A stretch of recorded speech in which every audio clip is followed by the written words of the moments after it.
எப்பவுமே தைரியமா பேசுற புள்ள அழுதுகிட்டே பேசுற மாதிரி பேசுச்சு. அதுக்கப்புறம் ஃபோன் பண்ணா ரிங்கு போயிட்டே இருக்கு, எடுக்க மாட்டேங்கிறா.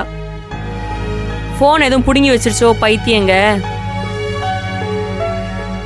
என்ன ஏதாச்சும் சாப்பிட்டுச்சிங்களான்னு தெரியலையே. ஜனனி, நீ சொன்னது சரிதான். இம்புட்டு வருஷம் அங்கிட்டு இங்கிட்டு விலகாம பொத்தி பொத்தி பிள்ளைகளை பார்த்துக்கு இருந்தோம் எல்லாரும். யாராவது ஒருத்தர் வீட்டில் இருந்துக்கே இருப்போம் பிள்ளைகளோட. ஆனா இப்ப விட்டுட்டு வரவன் திடீர்னு ஒரு மகாரியாத்தான் இருக்கு. அக்கா, எங்க 2 பேருக்கும் உங்க நிலைமை புரியலன்னு நினைக்கிறீங்களா? ஐயா, நான் அப்படி சொல்லலப்பா. புரியுதுக்கா. ஈஸ்வரி அக்காவோட பசங்க தர்ஷனும் தர்ஷனியும் விவரம் தெரிஞ்சவங்கன்னு நினைச்சு கூட அக்கா தைரியமா இருக்கலாம். ஆனா உங்க 2 பேரையும் பார்க்கும்போது கொஞ்சம் வருத்தமா தான்க்கா இருக்கு. நான் இல்லன்னுலாம் சொல்லல. ஆனா அவங்க ஸ்ட்ராங் ஆகணும்னா இப்படி எல்லா சிச்சுவேஷனையும் தாண்டி தான்க்கா வரணும்.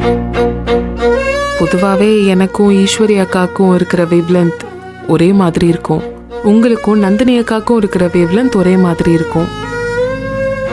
ஆனா சில நேரங்கள்ல பலவீனங்களை நமக்கு பிரிச்சு பார்க்க தெரியல.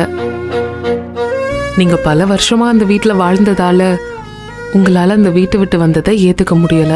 இல்ல ஜனனி, ஏதோ மனசு சங்கடமா இருக்குன்னு தான் சொன்னேன். அப்படி பார்த்தா ஈஸ்வரி அக்கா தான் எங்களை விட அந்த வீட்டுல நிறைய அனுபவிச்சிருக்காங்க. அந்த வீடு அவங்களுக்கு எந்த விதமான அன்பும் பாசமும் கொடுக்கல. அதே மாதிரி புருஷன் சொல்லிக்கிற உறவும் இல்லை. தர்ஷன் அவன் வேற மாதிரி போயிட்டான். தர்ஷினி அக்காவை புரிஞ்சுக்கிட்டு அக்கா பக்கம் வந்து நின்றுச்சு. இதெல்லாம் ஒரு வகையில நிம்மதிதான் வையேன். ஆனா ஐசும் தாராவும் இங்கிட்டும் இல்லாம அங்கிட்டும் இல்லாம ஒரு மாதிரி இருக்குங்க. அதுக்கு இவங்க என்ன தெரியுமா பண்ணுவாங்க, ஒரு அசிங்கத்தை பண்ணுவாங்க.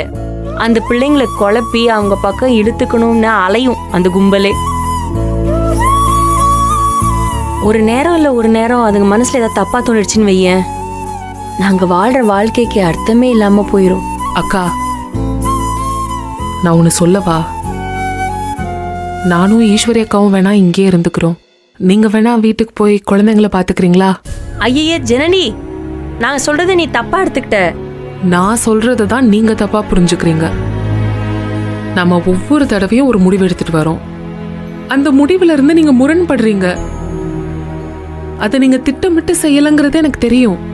ஆனா ஒரு விஷயத்த மறந்துடாதீங்க, இப்போ நம்ம ஓடுறது நமக்கான ஓட்டம் மட்டும் இல்ல, குழந்தைங்களுக்கான ஓட்டமும் தான். நீங்க விட்டத உங்க குழந்தைங்க தொடர்வாங்க. ஆனா நம்ம அவங்களுக்கு விட்டுட்டு போறது ஒரு அர்த்தமுள்ள வாழ்க்கையா இருக்கணும்.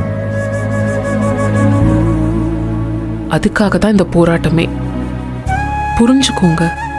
எல்லாமே புரியுது. ஆனா கொஞ்சம் நந்தினிமா, இந்த ஆனா அவனாலாம் கொஞ்சம் தூக்கி போடுறியா? தாரா ஐஸ்வர்யா வாழ்க்கை நல்லா இருக்கும்.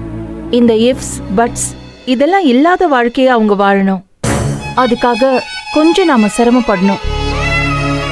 அதோட ஒரு கட்டம் தான் இது. புரியுதா?